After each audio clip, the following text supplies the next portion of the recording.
Hola a todos, se publicó una nueva guía de diabetes mellitus tipo 2 para la población colombiana mayor de 18 años, según la Asociación Colombiana de Endocrinología. No teníamos una guía desde hace aproximadamente 10 años, entonces es una gran noticia para todos los médicos y para todos los pacientes contar con este recurso. Vamos a hacer una revisión. Aclaro que esto no es una revisión oficial de la Asociación Colombiana de Endocrinología, partiendo porque voy a mencionar las marcas, las presentaciones que no están precisamente en la guía, pero que lo hago por fines didácticos, dado que cuando fui estudiante me embolataba mucho el tema de los nombres comerciales y demás. Entonces empecemos con diabetes mellitus tipo 2 con su definición. La diabetes mellitus tipo 2 es un conjunto de trastornos metabólicos de tipo crónico que se caracterizan por hiperglucemia persistente. Esa es una definición un poquito reduccionista, pero que nos ayuda a comprender la razón de esta enfermedad. La hiperglucemia persistente es secundaria a incapacidad de las células de los tejidos periféricos para responder adecuadamente a la insulina, lo que llamamos una resistencia a la insulina, pero que también a lo largo de la enfermedad se va combinando con una producción insuficiente de insulina. Hay múltiples mecanismos fisiopatogénicos por los cuales se ocurre esto, es decir, no es tan sencillo como de esta manera de definir una enfermedad solo por dos cosas, sino que es una interacción compleja entre múltiples factores, donde afecta el ambiente, la epigenética, la genética, entre otras. Esto es lo que llamamos un continuum fisiopatológico. En Colombia, el IDF para el año 2024 estimó una prevalencia de 8.4% de diabetes mellitus tipo 2. Esto es mucho. Un 8.4% es bastante, es decir, más de 3 millones de adultos en Colombia viven con diabetes mellitus tipo 2. Es por eso la importancia de que es una enfermedad muy prevalente y que debemos conocer a la perfección su manejo. Entonces empecemos con el diagnóstico.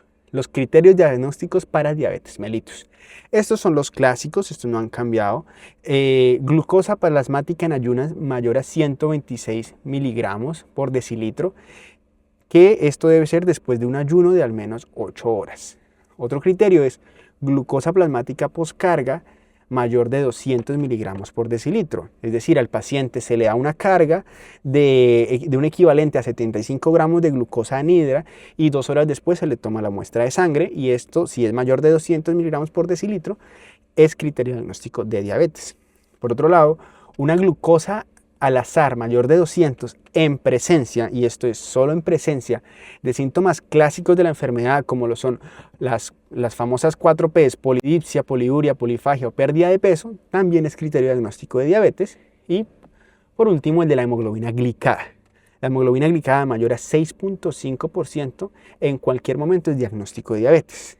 Hay un dato que no es tan conocido y es que estas pruebas requieren una prueba confirmatoria, una segunda prueba confirmatoria, que no consiste en hacerle la misma prueba a la misma prueba de sangre 2 veces, sino consiste en un segundo día repetir la misma prueba o hacer una prueba diferente pero en un segundo día. Es decir, se requiere una segunda prueba confirmatoria, pero no todas. La glucosa al azar, este criterio de acá, glucosa al azar mayor de 200 en presencia de síntomas clásicos de la enfermedad, no requiere prueba confirmatoria. Este es el único criterio que no requiere repetir la prueba, sino que ya con solo tener en una medición de glucosa al azar mayor de 200 ya es diagnóstico. En el caso de los otros 3 criterios, sí se requiere una segunda prueba confirmatoria. Vamos a continuar entonces, teniendo en cuenta que ya sabemos diagnosticar diabetes, ¿cómo la vamos a tratar? Entonces, si tenemos un diagnóstico de diabetes, una diabetes mellitus tipo 2 de reciente diagnóstico, siempre debemos evaluar el paciente en completo. Es decir, no solo vamos a impactar en la glucosa, en la glicemia, sino impactamos en peso, en tensión arterial, en factores de riesgo cardiovascular, en su función renal, su perfil lipídico. Vamos a ver el paciente de manera más holística y esto es lo que busca en los nuevos enfoques de las guías de práctica clínica. No solo enfocarnos en tener una glicada menor de 7 y ya, sino que debemos ver al paciente de una manera más completa. ¿Cómo seleccionamos el medicamento que le vamos a otorgar a nuestro paciente? Vamos a buscar una meta que se llama la triple metabólica. La triple metabólica es el ideal de un medicamento en diabetes, es decir, que nos ayude con el control glicémico, es decir, disminuir la hemoglobina glicada, pero que esto no nos cueste llevar al paciente a hipoglicemias o que no nos cueste que el paciente, por ejemplo, gane peso. Entonces, la triple metabólica es esto: disminuir hemoglobina glicada sin hipoglicemia y sin ganancia de peso. Ese sería como el medicamento ideal. Pero debemos individualizar según sus comorbilidades, como lo que mencionaba. No es lo mismo un paciente solo con diabetes que un paciente con diabetes y enfermedad renal, o diabetes y obesidad. Y eso ya lo vamos a ver. Entonces, ¿qué le vamos a administrar a nuestro paciente que acabamos de diagnosticar con diabetes? 1, 2 o 3 medicamentos. Entonces, la guía colombiana nos establece de esta manera. Vamos a, la mayor parte de pacientes, iniciar con terapia combinada. Toda diabetes mellitus de reciente diagnóstico que tenga una hemoglobina glicada significativamente elevada debe y requiere terapia combinada desde el principio. No es algo escalonado de que le inicio esto, si no mejora luego le agrego otro, luego le agrego otro. No, debe ser desde el principio terapia combinada. Y entonces, ¿qué significa esto de hemoglobina glicada significativamente elevada? Sencillamente es una hemoglobina glicada que supera en 1% la meta establecida.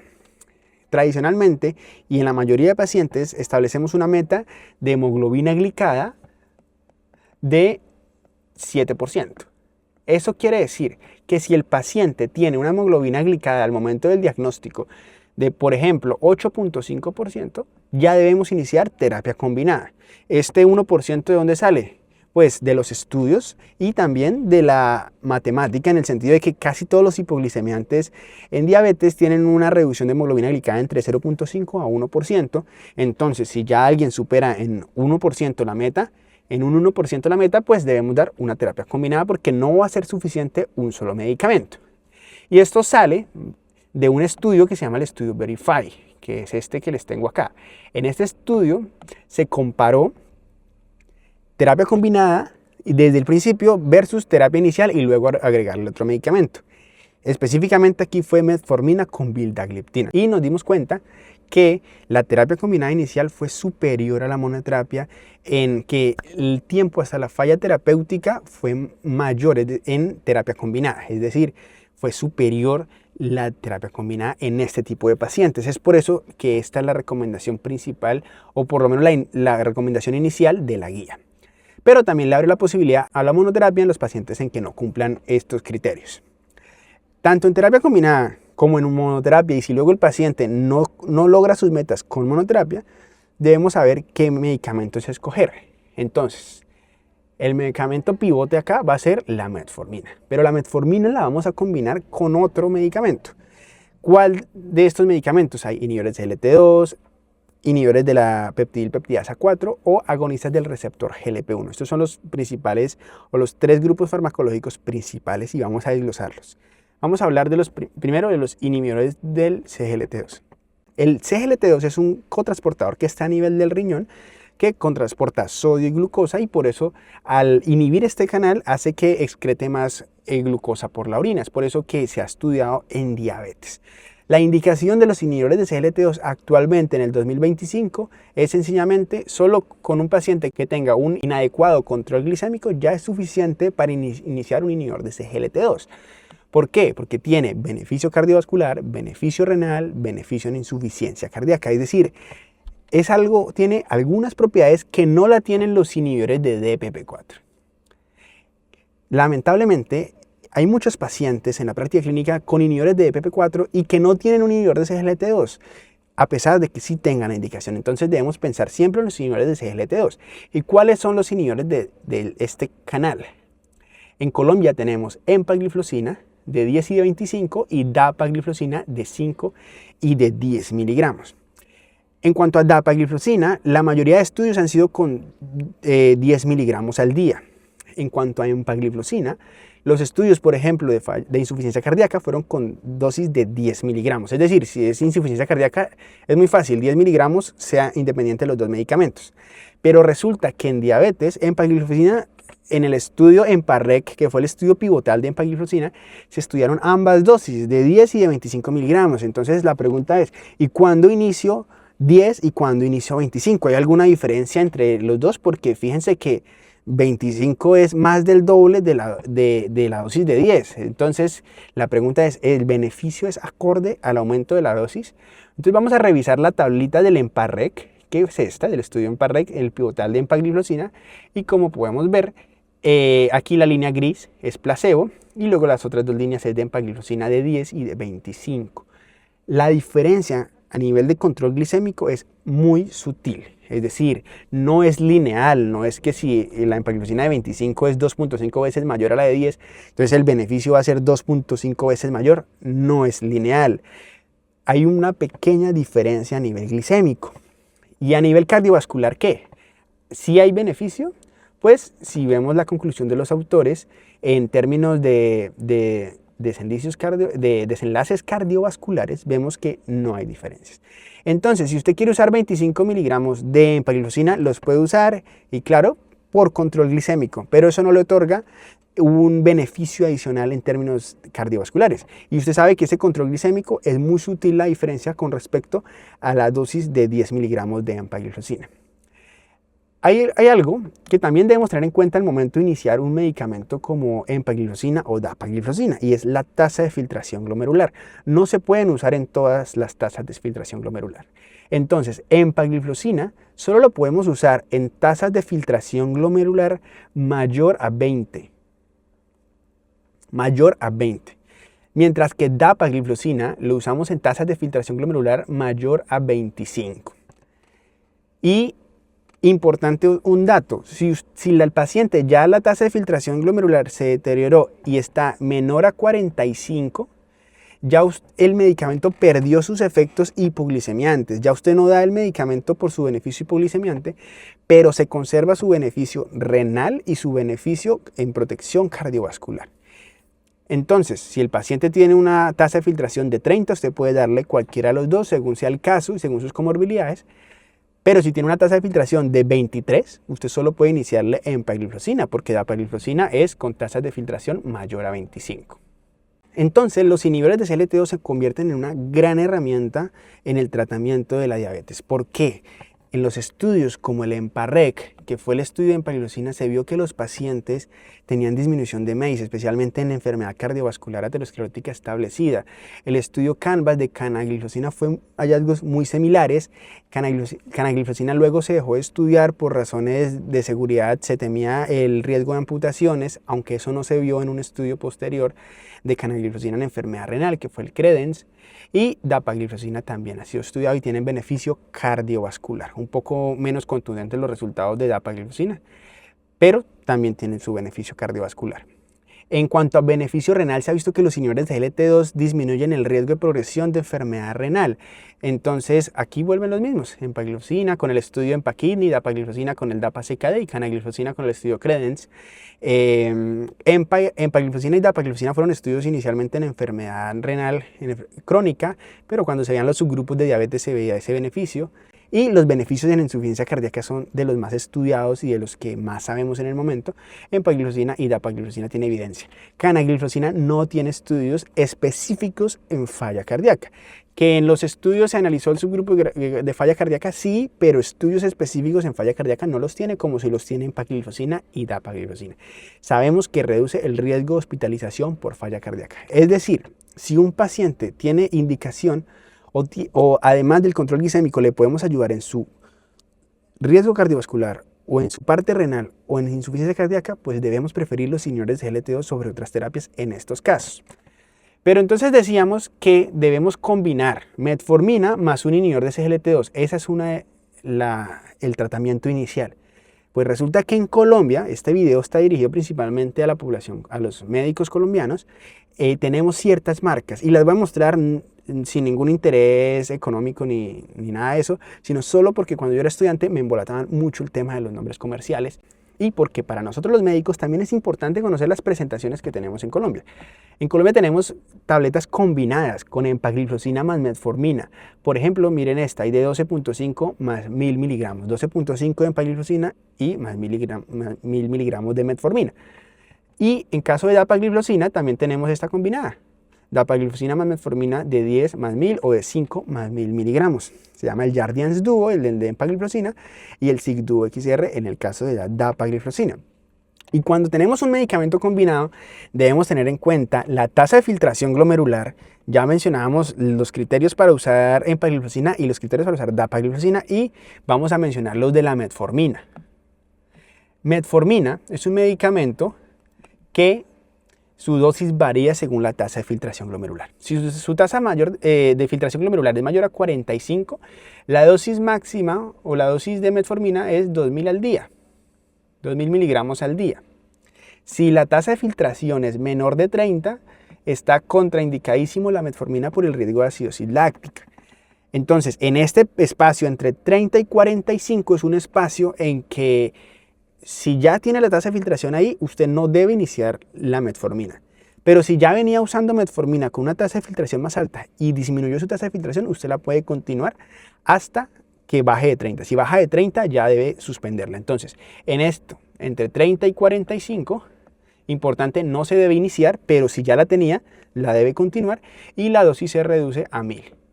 Eso hay que tenerlo en cuenta al momento de iniciar estas tabletas combinadas de empagliflozina y metformina, que usted debe estar atento a la tasa de filtración de su paciente para saber si puede iniciarle empagliflozina, dapagliflozina y metformina.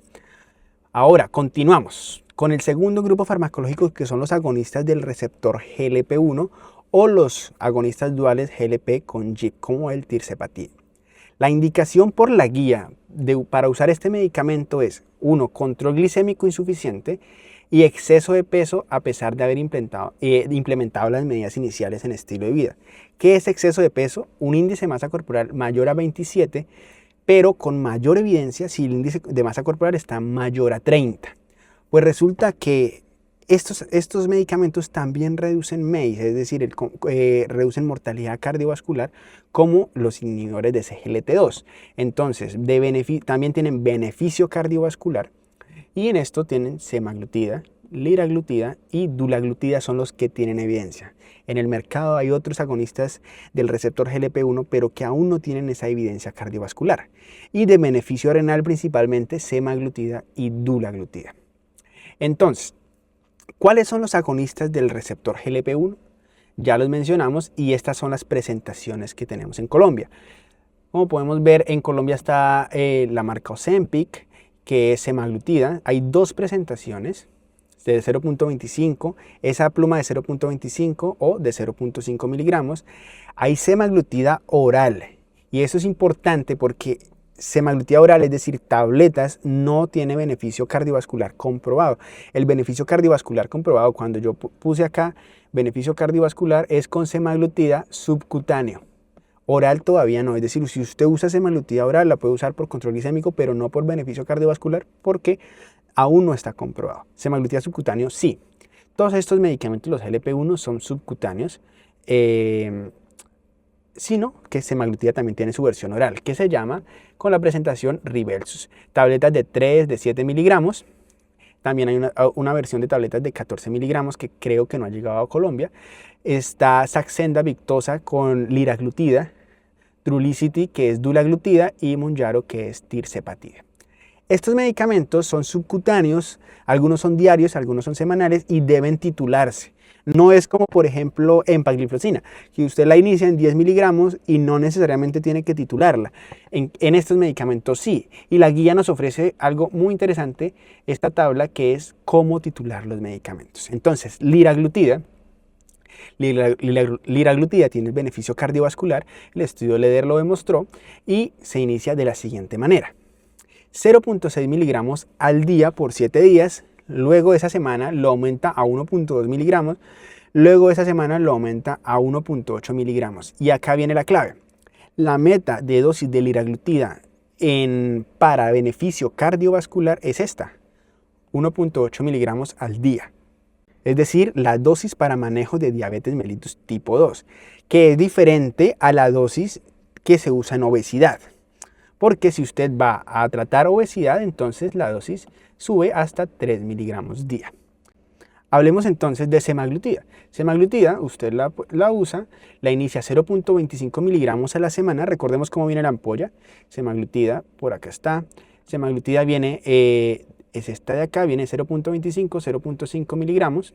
Entonces usted la inicia a 0.25 por 30 días, luego lo aumenta a 0.5 y por último 1 miligramo. Esta es semanal, esta no es día, pero la semaglutida subcutánea, ¿no? Estamos hablando de la semaglutida subcutánea. porque la semaglutida oral sí es diaria. Usted la inicia con la tableta de 3 miligramos al día por 30 días, luego 7 miligramos día por 30 días y la puede subir hasta 14 miligramos al día, que fue la dosis en que se hizo los estudios. En el caso de semaglutida fue el estudio Pioneer. Y tirzepatida esta es semanal y se titula cada 30 días, de 2.5 a 5 a 7.5 a 10 miligramos, 12.5 y por último 15 miligramos semanales. Entonces, es importante saber titular estos medicamentos porque el paciente no se debe quedar siempre con la misma dosis. Para que se logren los beneficios de los estudios, tenemos que lograr la dosis meta o la dosis con la que se realizaron los estudios. Por último, hablemos de los inhibidores de la peptidilpeptidasa 4, los inhibidores PP4, los IDPP4. Este grupo farmacológico solo se usa, y lo dice la guía muy claramente, en casos en que los inhibidores de SGLT2 o los agonistas del receptor GLP-1 no pueden ser usados. Por ejemplo, por su tasa de filtración glomerular o porque no hay disponibilidad o situaciones así en que no puedan ser usados. Es decir, no deben ser de primera línea. Y es muy frecuente en la práctica clínica que se usen de primera línea, pero observemos que yo no listé aquí beneficio cardiovascular de los inhibidores de PP4, ni tampoco beneficio renal, porque no se ha visto esos beneficios. Los beneficios los tienen los inhibidores de SGLT2 y los agonistas GLP-1. Entonces debemos preferir impactar en nuestro paciente a nivel cardiovascular, a nivel renal, desde el principio y no dar medicamentos que no tienen estos beneficios, a menos de que usted lo haga por control glicémico o porque no hay nada más disponible. Entonces, no es que estén prohibidos, se pueden usar, solo que debemos preferir medicamentos que le contribuyan de mejor manera a nuestro paciente. ¿Qué inhibidores de la peptidilpeptidasa 4 tenemos en Colombia? Tenemos esta presentación, que es el Janumet o Janumet, sitagliptina con metformina, el Trayenta Duo, que es linagliptina metformina, y el Galbusmet, que es vildagliptina metformina. La forma de memorizarlos es muy fácil porque todos terminan en tina. Entonces, estos medicamentos, como digo, no tienen ese beneficio de los anteriores, pero pueden ser usados si los anteriores no están disponibles. Algo muy importante, y es no se recomiendan las sulfonilurias.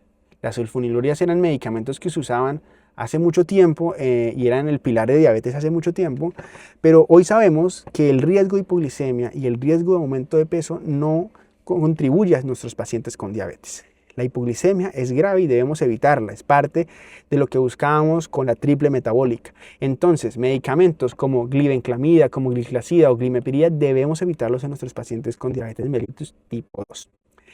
Vamos a hacer un resumen de lo que llevamos hasta ahora. Hasta el momento dijimos, vamos a escoger terapia combinada en los pacientes con hemoglobina glicada mayor a 1 y vamos a preferir inhibidores de GLT2 o agonistas del receptor de GLP-1. ¿Cuál de los dos? Dependiendo de qué paciente. Si es un paciente que tiene un índice de masa corporal mayor a 27, sobre todo mayor a 30, el GLP-1 nos conviene mucho. Si es un paciente con insuficiencia cardíaca, los inhibidores de GLT2. Y de esa manera vamos a iniciar el tratamiento. Vamos a suponer entonces que ya tenemos el paciente con inhibidores de GLT2 más metformina, es decir, 2 antidiabéticos orales, que es el escenario que nos propone la guía en el siguiente paso. ¿Qué hacer ante un paciente que ya tiene 2 o incluso hasta 3 antidiabéticos orales y que aún no se ha controlado? Entonces, ¿qué medicamentos debemos agregar? Entonces, supongamos un escenario. El paciente ya tiene metformina con empagliflozina y sigue por fuera de metas. Entonces, el siguiente paso es agonista del receptor GLP-1. Si no lo había puesto antes, pues lo debe iniciar ahora. Especialmente, ¿cuál es la indicación? Nuevamente, índice de masa corporal mayor a 27. Use preferencialmente un agonista del receptor GLP-1 que tenga beneficio cardiovascular demostrado, como ¿qué? Como liraglutide, como semaglutide o como dulaglutide. Preferiblemente use también un agonista del receptor GLP-1 de uso semanal. ¿Cuáles son los de uso semanal? Dulaglutide o semaglutide. Recordemos en la dosis previa que el liraglutide es de uso diario. Entonces el hecho de que sea semanal nos contribuye a mejorar la adherencia de nuestro paciente. Siempre advertir al paciente sobre los efectos adversos, que son principalmente gastrointestinales y en dosis más altas se ha descrito disestesias también, y monitorizar el estado nutricional del paciente, sobre todo si tenemos riesgo de desnutrición, sarcopenia o fragilidad. Si el paciente ya le iniciamos un inhibidor de SGLT2 metformina y además un agonista del receptor GLP-1 y no mejora, ¿qué hacemos? El siguiente paso es donde evaluamos las coformulaciones de relación fija insulina basal más agonista del receptor GLP-1. ¿Qué es esto?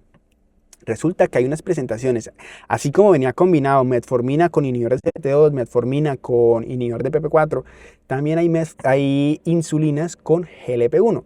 Y son estas de acá, estas son las que tenemos disponibles en Colombia.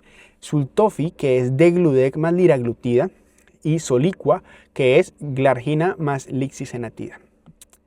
Y acá hay un dato muy importante. Usted va a usar liraglutida de Gludec, por ejemplo, y yo les mencioné previamente que liraglutida tenía gran beneficio cardiovascular, según el estudio LEADER, pero la dosis de liraglutida en el estudio LEADER fue de 1.8 miligramos. Vamos a remitirnos acá a la tabla de la titulación de liraglutida. Mírenla acá. Estábamos diciendo que esta liraglutida, la dosis de 1.8 miligramos día, era la dosis que buscábamos en diabetes. Es decir, si usted va a usar liraglutida para su beneficio cardiovascular, en diabetes debe usar la dosis de 1.8 miligramos al día.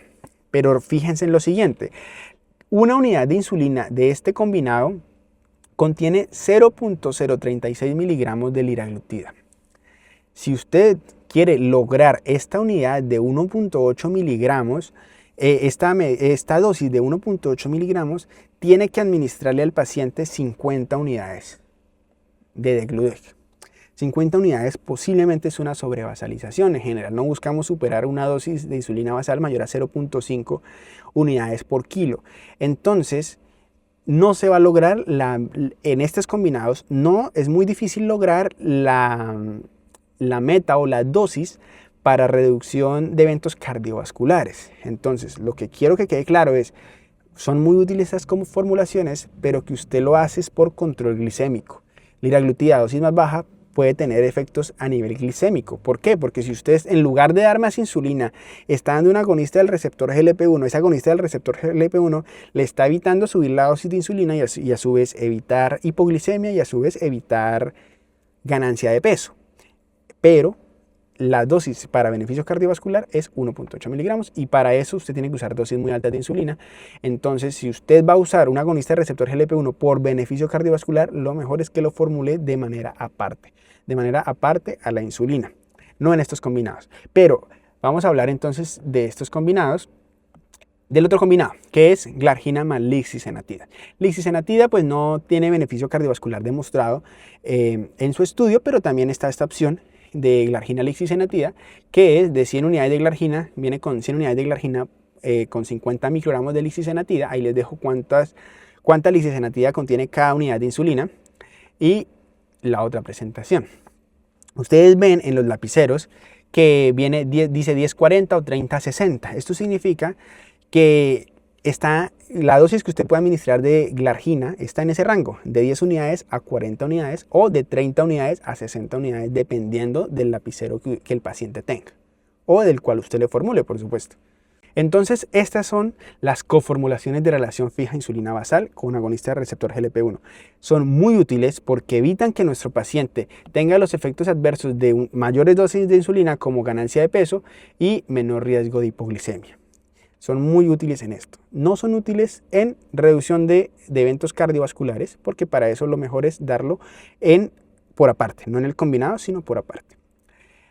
Ahora, y si no logra metas con esa coformulación, entonces debemos entrar ahí sí en un esquema de insulina basal.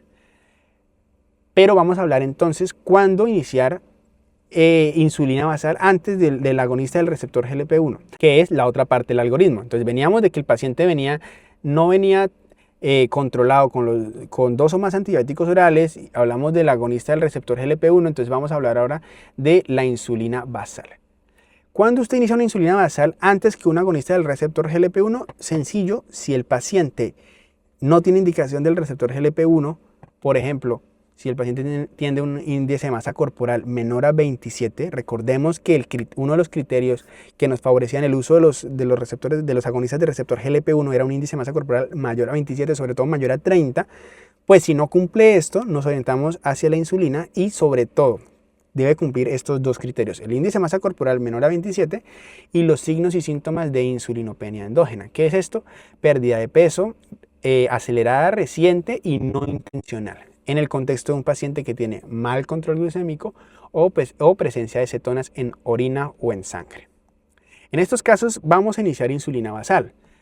¿Cómo vamos a iniciar insulina basal? Entonces, la guía nos pone este algoritmo que es muy bonito, cómo se inicia la insulina. La insulina se inicia a una dosis de 0.2 unidades kilo día. Vamos a poner un ejemplo. Usted le va a iniciar, por ejemplo, glargina a su paciente y su paciente pesa 60 kilos. Eso significa que usted le va a iniciar la insulina con 12 unidades al día en la mayoría de presentaciones. Por ejemplo, glargina una vez al día. Las dosis todas son de una vez al día, excepto NPH y Detemir. Por lo demás, glargina y degludec, que son las más usadas, son de una vez al día. Y usted le formula esas 12 unidades, o lo que es igual a 0.2 unidades kilo día, pero el paciente no se va a quedar eternamente con esa misma dosis. El paciente debe ajustar eso con su glucometría. Entonces le va a pedir usted al paciente que se tome la glucometría en ayunas los siguientes días mientras titulamos la dosis adecuada de insulina para ese paciente.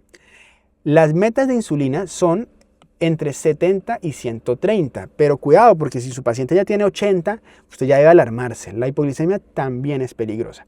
Entonces, se titula de la siguiente manera: si el paciente al siguiente día al levantarse con sus 12 unidades ya tiene glucometría entre 70 y 130, podemos decir que es una glucometría en metas y por lo tanto continúa sus 12 unidades todos los días. Pero por el contrario, si el paciente nos presentó una glucometría menor a 70, es decir, está haciendo hipoglicemia, debe reducir usted inmediatamente la dosis un 10 a un 20%. Es decir, el mismo paciente, la idea es educar esto al paciente para que él mismo lo haga en su casa, baje esa dosis de 12 a 10 unidades. La disminuye un 10 a un 20%.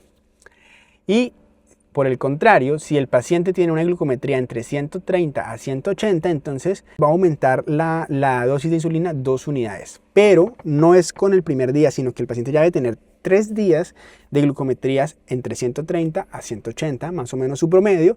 Y si en 3 días tiene esa glucometría así, entonces se aumentan 2 unidades.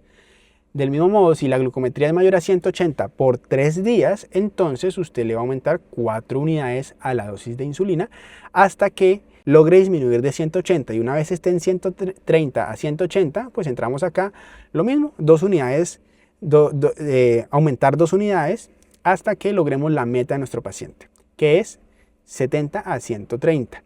Esto es cada 3 días. Como ven, la titulación es cada 3 días, pero si el paciente le presenta una hipoglicemia, no espera los 3 días, sino que inmediatamente reduzca la dosis. La hipoglicemia es algo que debemos evitar a toda costa. Si su paciente presenta hipoglicemias, especialmente nocturnas, aquí hay gran evidencia de que debe preferir una insulina de segunda generación, como la glargina U300 o degludec. ¿Qué es la glargina U300? Veamos las presentaciones de glargina. Las insulinas que usamos como insulinas basales son estas de acá: degludec, glargina y detemir. Las insulinas en general vienen en 100 unidades por mililitro, 100 unidades por mililitro, pero miren que nos llama la atención esto: glargina 300 unidades por mililitro. Resulta que hay una glargina que viene más concentrada, es de glargina 300 unidades por mililitro, en ocasiones se le llama glargina U300. Y la otra glargina es la glargina U100, que es la que viene de 100 unidades por mililitro.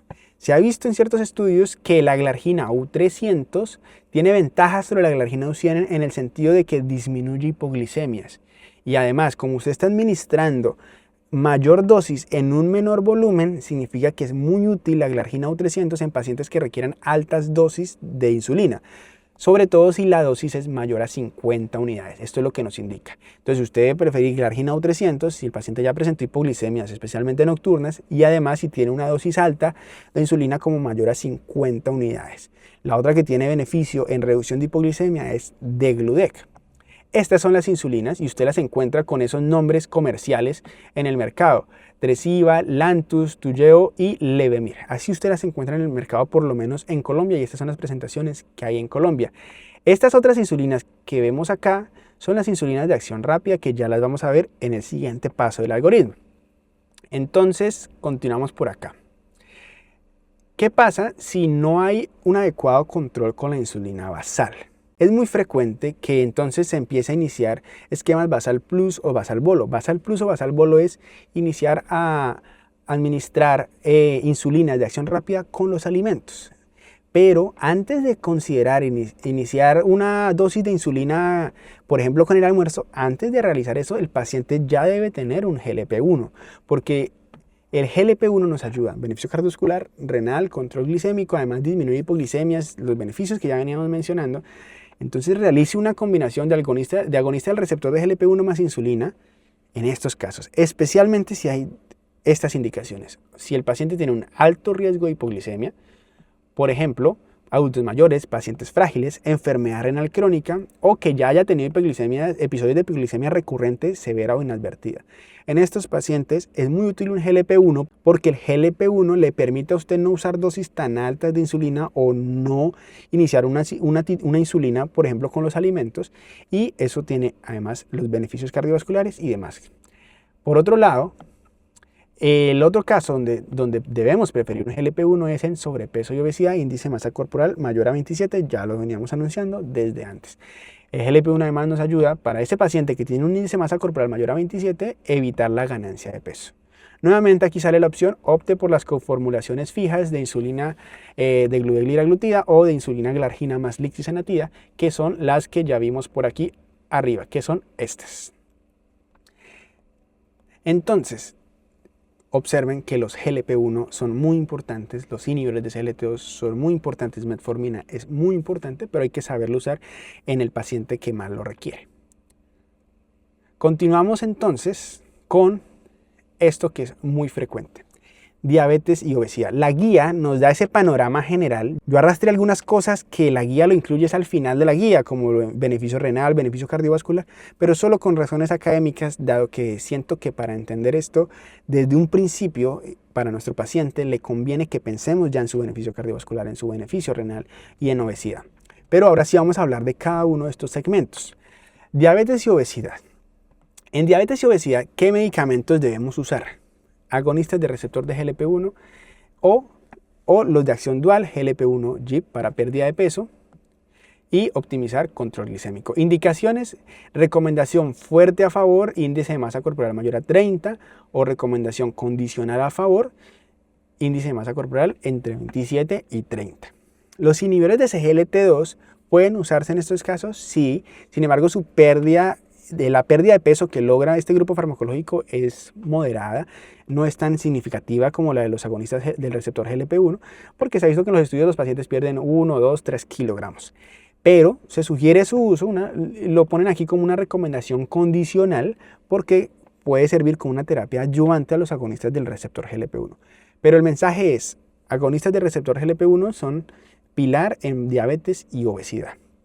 Y esto debe ser para buscar una meta de una pérdida de peso del 10% en 6 a 12 meses.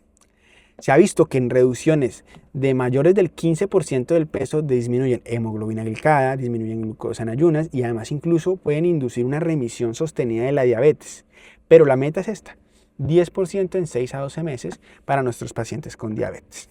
Entonces, mensajes importantes en diabetes, en todos los médicos que queremos impactar en diabetes y en obesidad: toda persona con diabetes mellitus tipo 2 y con un índice de masa corporal mayor a 30 debe tener un GLP-1 o un agonista dual, debe tener. Y otro mensaje: evitar metformina como terapia para reducción de peso. En los estudios, metformina ha sido neutral en pérdida de peso. No es un medicamento para pérdida de peso. Entonces, no vamos a usar metformina para reducción de peso. Lo podemos usar como el manejo de la diabetes, sí, pero no para reducción de peso. Acá esa tabla de cuál es la dosis de semaglutida para lograr de semaglutida, tirzepatida, liraglutida, etcétera, para lograr cierto beneficio en peso. Ahí la dejo para que la revisen, igual está en la guía. Otro pilar en el manejo de la diabetes mellitus tipo 2 y en el peso es la cirugía bariátrica. Cada vez más sabemos sobre los beneficios de cirugía bariátrica en el control metabólico de nuestros pacientes porque facilita pérdida de peso y además optimiza el control glicémico, puede inducir hasta remisión de la diabetes. Pero no es un procedimiento curativo, esto es algo más complejo, no es como que el paciente ya se cure con la cirugía bariátrica, sino que es un abordaje multidisciplinario, debe continuar en seguimientos por múltiples especialidades. ¿Cuál es la indicación de cirugía bariátrica en diabetes mellitus y obesidad o sobrepeso? Si el paciente tiene una obesidad grado 2 dado por un índice de masa corporal mayor a 35, la recomendación es fuerte a favor. Es el punto donde mayor hay evidencia, donde no hay dudas del beneficio de la cirugía bariátrica. Miren que las tasas de remisión de la diabetes en estos casos es hasta del 60 al 80%. Por otro lado, si la obesidad es grado 1, es decir, un índice de masa corporal entre 30 y 35, también tiene una recomendación condicional a favor, unas tasas de remisiones del 40 al 60%. Y si bajamos el índice de masa corporal ya en un paciente que tenga sobrepeso, ya la recomendación es de menor evidencia, condicional a favor, ya las tasas de remisiones son más pocas, pero también está recomendado de una manera con menor evidencia. Todo esto es indicación si el paciente además de eso tiene una persistencia de hiperglicemia, es decir, una hemoglobina glicada mayor a 7 y un control metabólico inadecuado. Pese a su manejo médico óptimo, manejo médico con todas las demás estrategias farmacológicas que veníamos mencionando. En cuanto a los tipos de cirugía, se ha visto que el bypass gástrico ofrece una mayor remisión de diabetes y pérdida de peso comparado con la manga gástrica. Sin embargo, el bypass tiene un poco más de tasa de complicaciones posoperatorias. Esto, pues igual hay que evaluarlo en un grupo multidisciplinario. Esto no es solo de medicina interna o de endocrinología, sino que debe ser un grupo multidisciplinario con nutrición, con psicología, medicina del deporte, etc. Y todos debemos estar pendientes de las deficiencias nutricionales, sobre todo después de la cirugía: hierro, calcio, vitamina D, vitamina B12. Continuemos ahora con diabetes mellitus tipo 2 en enfermedad cardiovascular establecida o en alto riesgo cardiovascular. Y para ello vamos a definir qué es alto riesgo cardiovascular. La guía nos ofrece muy claramente los criterios por los cuales vamos a definir que un paciente con diabetes mellitus tipo 2 tiene un alto riesgo cardiovascular. Porque previamente les decía, no, si tiene beneficio cardiovascular, entonces vamos a ver a quiénes se benefician más de estas terapias. Los criterios para definir que un paciente tiene un alto riesgo cardiovascular en diabetes mellitus tipo 2 son un hombre mayor de 55 años o mujer mayor de 60 años con al menos uno de los siguientes criterios: diabetes mellitus con una evolución mayor a 10 años, tabaquismo activo, hipertensión arterial y dislipidemia definido como un LDL mayor a 130, un HDL menor a 39, con o sin tratamiento. Si el paciente ya tiene tratamiento, también ya entra dentro de esta categoría. Y albuminuria persistente. Esto, si lo vemos detenidamente, podemos analizar de qué son los criterios que se han usado en los estudios pivotales de los inhibidores de SGLT2, de los agonistas de receptor GLP-1, por lo menos son muy similares a los del estudio de dapagliflozina, del estudio de CLER. Y por eso es que vamos a usarlos para definir si un paciente tiene un alto riesgo cardiovascular. Esto es importante porque si es un paciente con alto riesgo cardiovascular ya tenemos algunas terapias, y si es un paciente con enfermedad cardiovascular establecida ya tenemos algunas terapias. Es diferente tener enfermedad cardiovascular establecida a tener un alto riesgo cardiovascular sin enfermedad cardiovascular establecida. Entonces, si el paciente ya tiene una enfermedad cardiovascular establecida, tenemos una recomendación fuerte a favor sobre los inhibidores de SGLT2. El estudio EMPA-REC, el estudio CANVAS, mostraron un gran beneficio en estos pacientes. En pacientes con alto riesgo cardiovascular, pero sin enfermedad cardiovascular establecida, vemos que los inhibidores de SGLT2 entran como condicional a favor. Aquí pierden un poquito la evidencia porque no se vio el beneficio tan claro, sobre todo cuando analizamos ese subgrupo de pacientes con alto riesgo cardiovascular sin enfermedad cardiovascular establecida. Vemos acá que los medicamentos con beneficio cardiovascular comprobado son empagliflozina, dapagliflozina y canagliflozina. Continuamos entonces con los agonistas del receptor GLP-1. A diferencia de los inhibidores de SGLT2 que pierden un poquito la calidad o la fuerza de la recomendación dependiendo de si ya tenía enfermedad cardiovascular establecida o si solo es un alto riesgo cardiovascular sin enfermedad cardiovascular establecida, los agonistas del receptor de GLP-1 no pierden su recomendación porque los estudios fueron más contundentes en ambos grupos. Los agonistas de receptor de GLP-1 con beneficio cardiovascular comprobado fue liraglutida con el estudio LEADER, semaglutida con el estudio SUSTAIN, dulaglutida con el estudio REWIND. Y la evidencia emergente viene tirzepatida con el estudio SURPASS. Estos son los agonistas de receptor de GLP-1 con beneficio cardiovascular comprobado. Es decir, si usted va a usar un agonista de receptor de GLP-1 no solo por control glicémico, sino porque quiere proteger a su paciente a nivel cardiovascular porque tiene algo, cumple con estos criterios, entonces debe iniciar un agonista de receptor de GLP-1 que esté en esta lista o un inhibidor de SGLT2 que esté en esta lista. Y lo otro que también hace parte es insuficiencia cardíaca, donde los inhibidores de SGLT2 son una recomendación fuerte a favor, no solo a partir de deducciones de los estudios pivotales de diabetes, sino que ya se hicieron estudios específicamente en insuficiencia cardíaca y sabemos que reduce la hospitalización por insuficiencia cardíaca. La muerte cardiovascular es un poquito más debatida, pero estamos seguros de que disminuye hospitalizaciones por insuficiencia cardíaca. En este caso, los estudios de inhibidores de SGLT2 es solo empagliflozina y dapagliflozina sin canagliflozina. Entonces, en pacientes que cumplan estos criterios, debemos administrar estos medicamentos porque vamos a proteger y vamos a impactar en nuestro paciente. La recomendación es entonces en alto riesgo cardiovascular y en enfermedad cardiovascular establecida. Y queda la duda, ¿y entonces qué debemos usar en pacientes que no cumplan estos criterios? Cuando vemos los metaanálisis de las diferentes terapias, este es el metaanálisis, si lo quieren ir a revisar, vemos que no hay diferencias en términos de mortalidad en todas las terapias en pacientes con bajo riesgo cardiovascular. Entonces, el beneficio es en alto riesgo cardiovascular. Continuamos con diabetes y enfermedad renal crónica. Los estudios en este escenario se han enfocado en disminuir la progresión de enfermedad renal crónica. Entonces, la definición de enfermedad renal crónica en diabetes mellitus tipo 2 debemos tenerla muy en cuenta. La definición para esta guía es presencia persistente de una tasa de filtración glomerular menor a 60 y o una relación albuminuria-creatinúria, lo que llaman una RAC, mayor a 30. Estos son los pacientes que vamos a incluir en este grupo. Y vamos a ver las terapias farmacológicas que debemos administrar en estos pacientes. La guía no se enfoca en los IECAs y los ARA2. Esto no lo mencionó la guía, esto lo agregué yo, porque hay evidencia, lo que pasa es que ya es antigua y ya está supremamente estudiado, pero los IECAs y los ARA2 tienen beneficio en enfermedad renal diabética, en estos pacientes de enfermedad renal crónica y además diabetes, los estudios de irbesartán o el renal que fue con los sartán, pero esto, aclaro, no fue abordado por la guía se enfocó en las nuevas terapias que son estas, inhibidores de SGLT2, agonistas del receptor GLP-1 y finerenona, que es un antagonista mineralocorticoide no esteroideo. Los estudios con evidencia en inhibidores de SGLT2 son EMPA-KIDNEY, que fue con empagliflozina, DAPA-CKD, que fue con dapagliflozina. Estos estudios fueron en enfermedad renal crónica, pero al analizar los subgrupos de diabetes, también se veía ese beneficio con y sin diabetes. Y el estudio CREDENCE, que fue con canagliflozina, también se comprobó el beneficio de canagliflozina en este grupo de pacientes.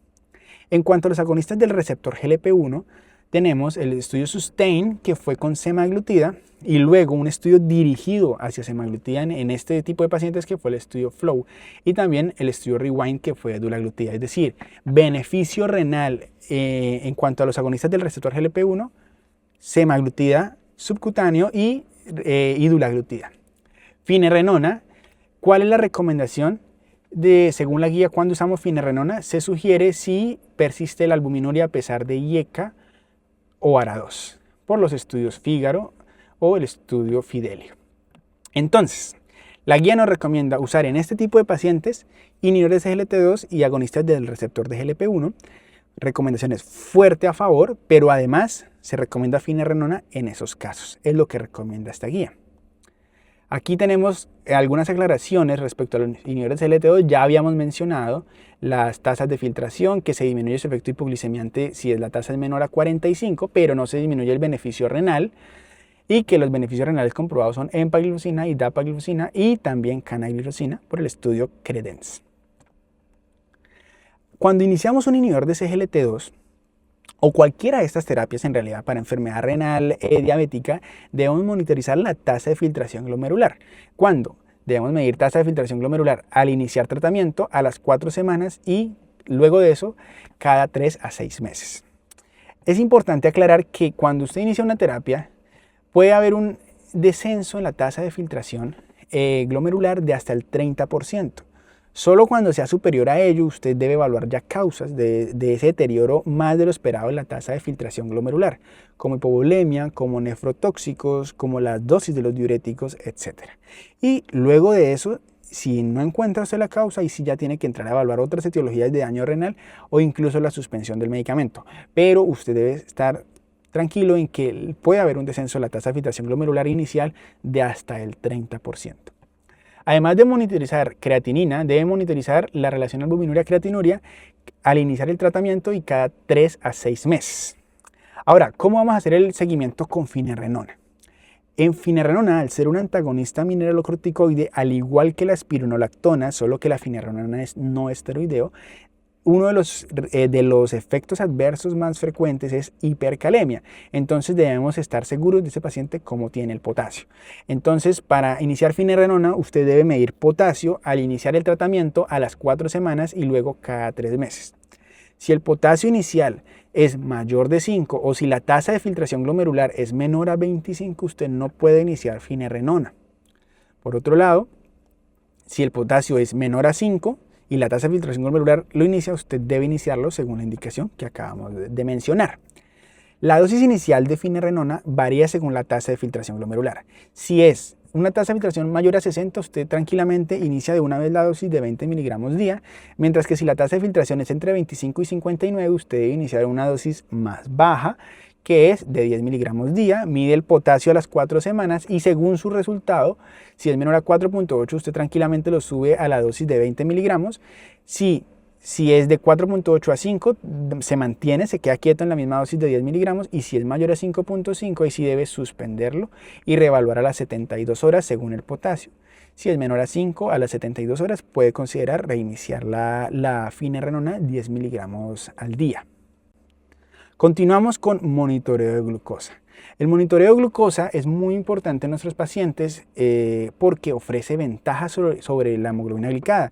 En la mayoría de nuestros pacientes hacemos los controles con hemoglobina glicada, pero resulta que un monitoreo continuo de glucosa nos habla sobre hipoglicemia y la variabilidad glucémica. Es decir, la hemoglobina glicada nos dice que el paciente llegó a metas, a 6, supongamos, pero no nos dice si llegó a 6 a costa de hipoglicemia, si llegó a 6, pero estaba en hipoglicemias, hiperglicemias. Entonces, esa es la importancia del monitoreo de glucosa.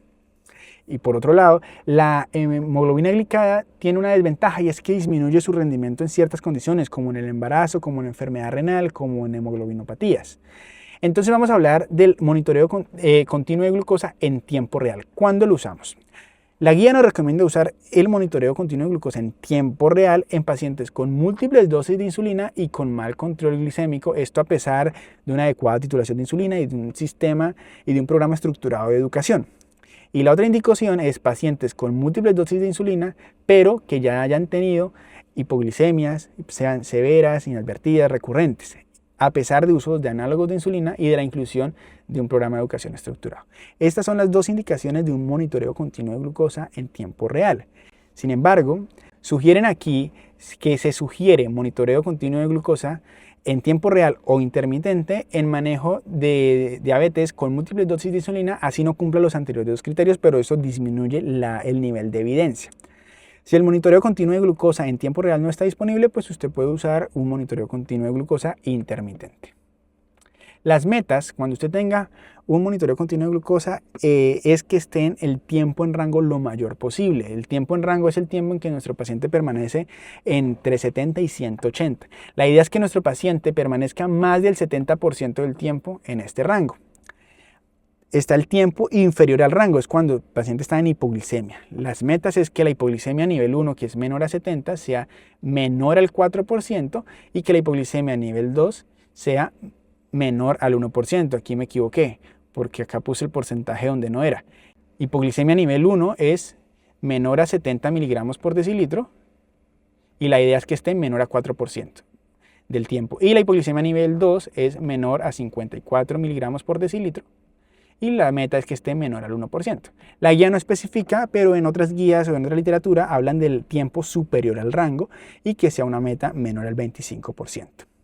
Por supuesto que las metas deben ajustarse, esto no es una receta de cocina para todo el mundo, sino que en pacientes adultos mayores, en riesgo de hipoglicemia o en mujeres embarazadas, usted puede llegar a ser más laxo. Entonces, los mensajes finales en diabetes para nuestros pacientes. Por un lado, el manejo de la diabetes no debe ser centrado únicamente en la glucosa. El paciente es mucho más que una hemoglobina glicada. El paciente tenemos que controlarle tensión arterial, enfermedad renal, impacto cardiovascular, en peso. Son muchas cosas más que debemos ver en un paciente con diabetes, más allá de si tiene la hemoglobina glicada menor a 7 o no. Son muchos más aspectos. Por otro lado, la optimización del tratamiento, la optimización del control glicémico exige evitar la inercia terapéutica. Uno de los errores más frecuentes es que nos cuesta iniciar nuevos medicamentos, nos cuesta iniciar insulinas. Esto es por la inercia terapéutica. Y recordemos por el estudio Verify que entre más rápido iniciemos terapia combinada, mejor, si cumple el criterio dado por la guía. Entre más rápido iniciemos terapias que impacten a nivel cardiovascular, que impacten a nivel renal, mejor para nuestros pacientes. Entonces debemos evitar la inercia terapéutica. La educación es pilar fundamental en el manejo del paciente que vive con diabetes mellitus tipo 2. Esto, por supuesto, si el paciente sabe sobre su condición, sabe sobre su enfermedad y sobre sus medicamentos, mejora la adherencia, mejora el control de factores de riesgo, etc. La meta glucémica debe ser individualizada. No es para todo el mundo una hemoglobina glicada menor a 7. Si es un paciente ya con corta expectativa de vida, usted sea más laxo, puede arrastrar la meta a 8%, por ejemplo. Si es un paciente joven con una alta expectativa de vida, puede ser más estricto, puede manejar una meta de hemoglobina glicada menor a 6.5, etc. Entonces no es la misma meta glucémica para todo el mundo. Los cambios terapéuticos en el estilo de vida son pieza fundamental del tratamiento de la diabetes mellitus tipo 2. No todo es empagliflozina, semaglutide, etcétera, sino que debemos motivar a nuestro paciente a ejercicio. La recomendación de la Organización Mundial de la Salud, por lo menos 150 minutos por semana, y la rutina debe incluir ejercicio aeróbico y de resistencia, es decir, de fuerza. Cada vez sabemos más sobre la importancia del músculo en mejorar la resistencia a la insulina y en mejorar todos los parámetros metabólicos de nuestro paciente. La polifarmacia innecesaria debe minimizarse. Esto es evitar llenar al paciente de tabletas. Si podemos darle una tableta combinada, es lo mejor posible. Incluso si podemos darle un inyectable combinado, insulina con GLP-1, sería maravilloso. Es por eso que traje las combinaciones disponibles en Colombia. Porque esto, si el paciente tiene menos tabletas, favorece la adherencia. Y el mejor medicamento es el que el paciente se toma, no el que sencillamente formulamos, sino que el paciente debe tomarlo. El seguimiento del paciente debe ser periódico y oportuno y por último garantizar la entrega de fármacos, insumos y dispositivos cuando estén indicados. Eso es algo que no nos corresponde tanto a los médicos nos corresponde estudiar, por supuesto sabernos las guías, pero se nos sale de las manos cuando los proveedores de los medicamentos no entregan los medicamentos. Entonces estos son algunos mensajes finales para llevar en cuanto a diabetes. Espero que haya sido útil este video revisando la guía de diabetes. La invitación es a leerla. Este no fue un video oficial, sencillamente es un video resumen que decidí hacer para quien esté interesado en aprender un poco sobre diabetes. Pero por supuesto hay que leer la guía. Muchas gracias por el video, espero que les haya servido y un saludo a todos.